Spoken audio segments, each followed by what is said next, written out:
Ladies and gentlemen, dear participants, the current economic crisis has severely impaired employment.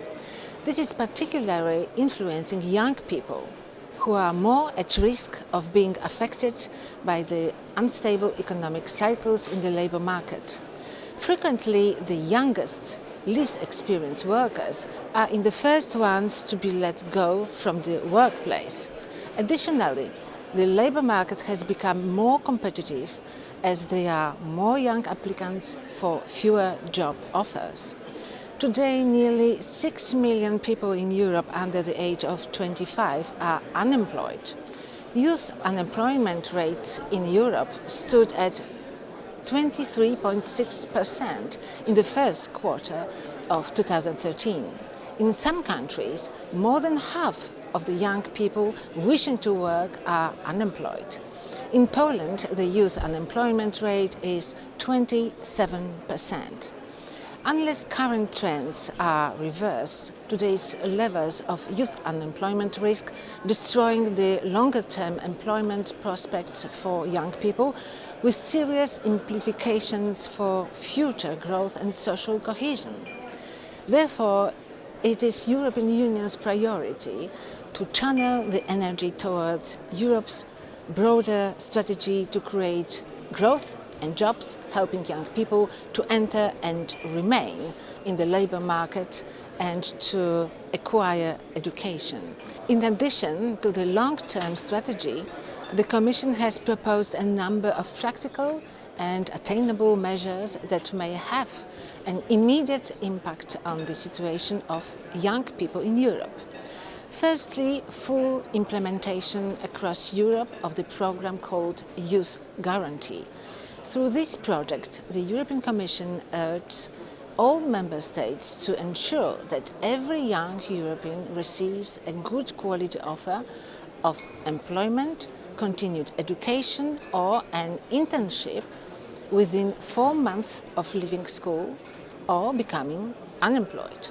Now it is up to the member states to implement it on the national level. Secondly, investment in young people through the European Social Fund.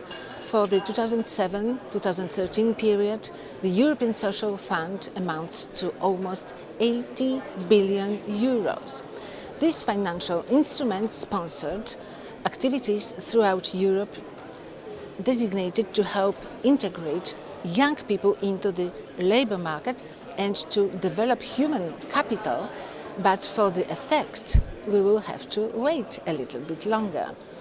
Thirdly, as agreed by the European Council, the Youth Employment Initiative will be backed by 6 billion euros from the new EU budget for 2014-2020. This initiative is dedicated to individual young people aged 15-24 who are currently not in employment, education or training.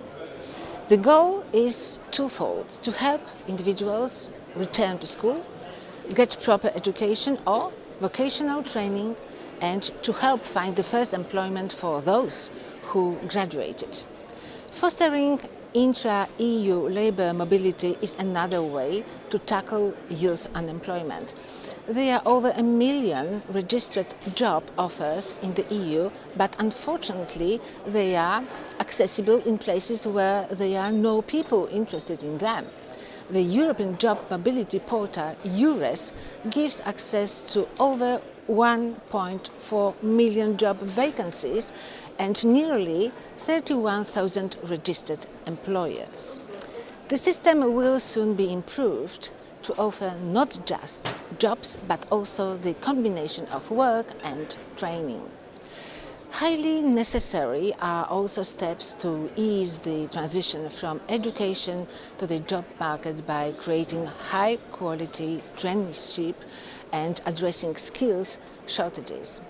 In order to deal with this issue, the European Alliance for Apprenticeship was launched in July 2013 and a new quality framework for traineeship is planned for early 2014. Lastly, in addition to the acceleration of reforms of the EU labour market, we need measures to boost job creation by small and medium enterprises. To this end, the EU instruments such as the European Regional Development Fund and the European Investment Bank have to work together to provide financial support for this well-functioning and growth of the SMEs. We cannot afford to lose this generation of people as they are instrumental for Europe's future. Without work, young people are unable to take loans or start families. It is our responsibility to ensure that they have a proper start in life, as without it the society cannot grow and function properly. The fight with youth unemployment is the top priority for the EU. The success of our mission will depend on both the political will of member states and the ability of the private sector to bounce back from the crisis and create opportunities for young Europeans. Thank you for your attention and the best wishes from the European Parliament. Lidia Geringer-Jodenberg.